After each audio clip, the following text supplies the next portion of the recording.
Hai teman-teman, ini merupakan program Proximity Matrix dan juga base split, tetapi hanya untuk discrete saja. Nah, ini merupakan tampilan awal ketika kita menjalankan program pertama kali. Lalu kita menekan button Proximity Matrix Manhattan, yang artinya kita mengolah datanya menggunakan Manhattan. Ini merupakan tampilan pertama kali ketika kita menekan button proximity. Nah, ketika kita form load, itu yang dijalankan apa sih?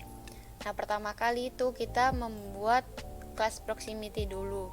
Di kelas proximity ini terdapat 3 data member, yaitu nama objek, feature 1, feature 2, beserta constructor dan juga propertiesnya. Nah, pada saat di form proximity ini kita mendeklar list proximity yang menggunakan kelas proximity. Lalu di sini untuk datanya. Nah, pada saat form proximity ini dijalankan, maka list proximity itu menambahkan P1, P2, P3, P4 data yang tadi sudah kita buat. Lalu terjadi pengulangan sebanyak jumlah list proximity. Nah, di sini ada string array yang namanya row, di mana dia mengambil list proximity index ke i, nama objek, feature 1, feature 2, lalu ditambahkan ke dalam rows-nya. Nah, itu yang terjadi jika kita pertama kali menekan button proximity. Nah, kemudian kita mencoba untuk menginputkan data di feature 1 dan feature 2 beserta nama objeknya apa. Kita coba, kalau kurang dari 0 itu tidak bisa. Jadi kita harus mengisi lebih dari 0. Misalkan isi 2, terus feature 2-nya 3, terus nama objeknya ini misalnya P5. Setelah itu kita tekan button add. Nah, dia akan keluar di bawahnya P4 di sini. Nah, di sini itu apa yang terjadi? Nah, pada saat kita menekan button add itu, ini mendeklar dulu feed 1, feed 2 serta nama objeknya.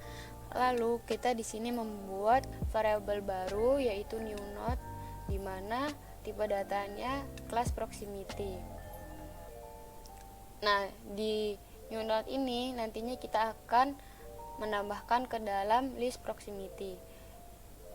Dan di sini ada juga string array yang bernama row yang mengambil nama objek, feature 1, feature 2 yang tadi sudah kita tambahkan. Lalu ditambahkan ke dalam rows yang ada di data grid view.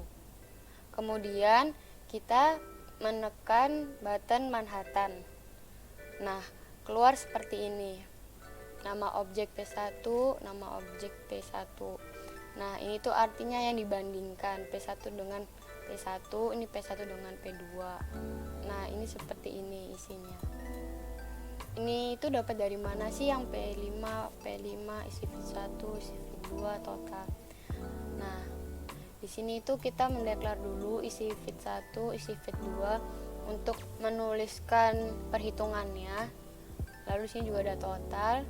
Nah, di sini kita lakukan for untuk indeks ke i dan indeks ke j selama jumlah list proximity-nya. Nah, di sini ada penambahan items pada list box untuk nama objek indeks ke i dan indeks ke j. Setelah itu di sini ada perhitungan yang pertama itu is feature 1, di mana mathapps ini mutlak. Jadi kita ambil list proximity index ke i dot feature kurangin list proximity j dot feature lalu dimutlak. Nah, di sini kita mengeluarkan hasilnya di list box proximity ini. Begitu juga dengan isi feature 2 sama seperti yang tadi.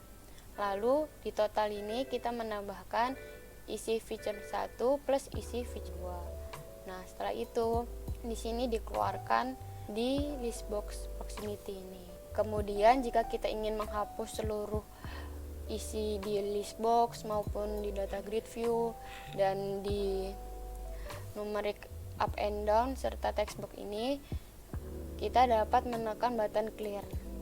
Nah, di di sini semua akan terhapus. Kemudian kita mencoba back to menu ya. Nah, ini akan balik ke form menu yang di awal. Kemudian kita akan mencoba ke best split Gini. Kita tekan.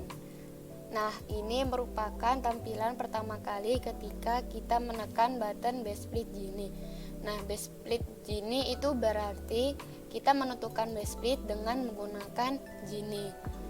Nah, ketika form ini di load, itu yang terjadi adalah pertama kali kita membuat class node. Nah, di class node ini berisi data member, feature 1, feature 2, feature 3, dan class beserta konstruktor dan juga propertiesnya. Nah, di sini kita membuat list node di mana list yang tipe datanya dari class node. Kemudian kita juga di sini sudah mengisikan datasetnya yang berbentuk discrete. Lalu pada saat form best split di load, maka list node yang tadi sudah kita buat itu akan menambahkan dataset yang tadi sudah kita isikan. Nah, di form load ini kita mendeklar kode yang bertipe integer, lalu di sini ada pengulangan sebanyak jumlah list node. Nah, di sini tuh ada kode indeks ke i plus 1, yang artinya nanti kodenya ini akan bertambah 1 terus setiap pengulangannya.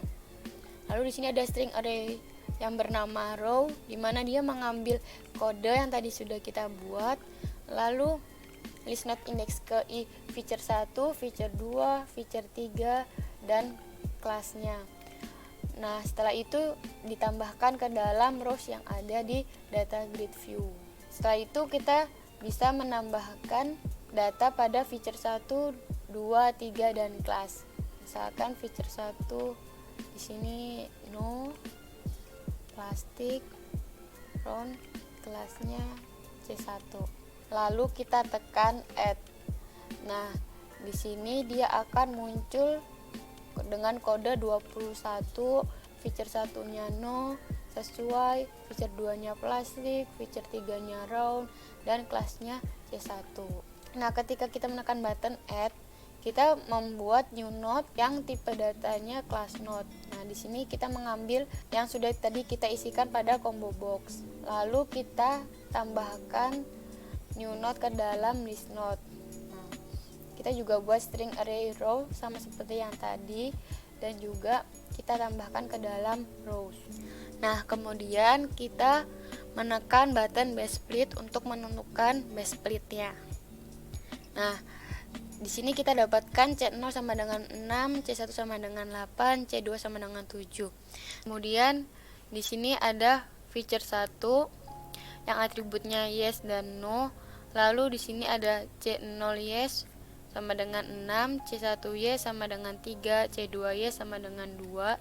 Begitu juga dengan no, C0 no sama dengan 0, C1 no sama dengan 5, C2 no sama dengan 6. Nah, ini didapat dari mana sih? Pertama-tama kita mendeklar dulu dia termasuk kelasnya apa per atributnya juga seperti ini. Kemudian di sini ada pengkelompokan kelas. Di sini juga terjadi pengulangan sebanyak jumlah list node-nya. Nah, di sini kita tentukan dia termasuk kelas apa, C0 atau C1 atau C2. Misalkan dia masuk ke C2. Nah, ini jumlah C2 parentnya bertambah. Kemudian dilakukan pengecekan lagi dia termasuk feature berapa, feature 1, feature 2, atau feature 3. Ketika dia masuk ke atribut square, nah di sini jumlah C2, kelas C2 yang atributnya square itu bertambah. Nah, seperti itu terus. Nah, lalu di sini barulah kita menghitung jumlah per kelasnya. Di sini kita tampilkan ke dalam list box-nya masing-masing kelasnya C0, C1, dan C2. Kemudian di sini tertera Gini parent sama dengan 0,662. Nah, ini itu didapatkan dari mana? Nah, itu didapatkan dari rumus yang sudah diajarkan di dalam kelas. Nah, di sini kita memakai math.pow yang artinya pangkat, lalu C0 parent yang tadi sudah kita dapatkan, lalu dibagi dengan jumlah list node yang ada, dan pangkatnya yaitu pangkat 2. Begitu juga dengan C1 parent dan C2 parent. Lalu hasilnya kita tambahkan ke dalam list box info. Nah, hasilnya itu kita bulatkan menggunakan math round, di mana pembulatannya 3 angka di belakang koma. Nah, kemudian di sini kita dapatkan Gini split yes sebesar 0,54, Gini split no sama dengan 0,39, Gini fit 1 sama dengan 0,461, dan Gen fit 1 sama dengan 0,201. Nah, ini itu dapat dari mana? Dapat dari pertama-tama kita mendeklar terlebih dahulu fit 1 yes dengan fit 1 no, di mana masing-masingnya itu ditambahkan setiap kelasnya. Misalkan C0 yes plus C1 yes dan plus C2 yes. Di sini kita menghitung Gini split yes terlebih dahulu dengan rumus yang sudah diajarkan di dalam kelas, yang mengambil C0 yes per fit 1 yes lalu dipangkatkan 2, kemudian dikurangi dengan C1 yes dan C2 yes. Begitu juga dengan Gini split no. Nah, kemudian kita mencari Gini fit 1, yaitu gabungan dari Gini split yes dan Gini split no, di mana rumusnya juga kita dapatkan di dalam kelas, yaitu fit 1 yes dibagi dengan jumlah list node yang dikalikan dengan Gini split yes yang tadi kita sudah dapatkan, lalu ditambahkan dengan fit 1 no yang dibagi dengan jumlah list node dan dikali dengan Gini split no yang sudah didapatkan sebelumnya. Kemudian untuk mendapatkan Gen fit 1-nya kita melakukan pengurangan antara Gini parent dan juga Gini fit. Nah, hasil-hasilnya itu kita tampilkan ke dalam list box info. Nah, hasil semuanya itu kita lakukan math.round, di mana ini terjadi pembulatan 3 angka di belakang koma. Nah, kemudian untuk fit 2 dan fit 3 itu caranya sama seperti tadi. Nah, di sini kita mendapatkan base split pada fit 1 dengan gen 0,201. Nah, ini dapat dari mana? Kita dapat dari sini. Kita membuat string max fit yang defaultnya 1. Nah, ini untuk apa sih? Untuk menampilkan fit berapa yang menjadi base split di list box nantinya. Nah, defaultnya ini 1. Lalu kita membuat variabel max gain yang defaultnya gen fit 1. Jadi nantinya yang buat perbandingan itu gen fit 1. Nah, di sini kita ada pengecekan. Apabila gen fit 1 kurang dari gen fit 2, maka yang terjadi max gain-nya sama dengan gen fit 2. Lalu max fit-nya sama dengan 2 jadinya. Jika gen fit 1 kurang dari gen fit 3, nah maka max gain-nya sama dengan gen fit 3. Max fit-nya sama dengan 3. Kemudian di sini kita tampilkan ke dalam list box info pada fit berapa, ini max fit yang tadi dengan gain sebesar berapa. Nah, ini kita lakukan pembulatan dengan 3 angka di belakang koma. Lalu jika sudah selesai, kita ingin menghapus. Nah, ini semuanya akan terhapus dalam list box, itu juga terhapus dalam data grid view, terhapus seperti itu. Lalu kita back to menu. Nah, sekian dari program proximity matrix yang menggunakan Manhattan beserta base split yang menggunakan Gini. Semuanya itu dapat digunakan apabila datanya discrete. Semoga bermanfaat.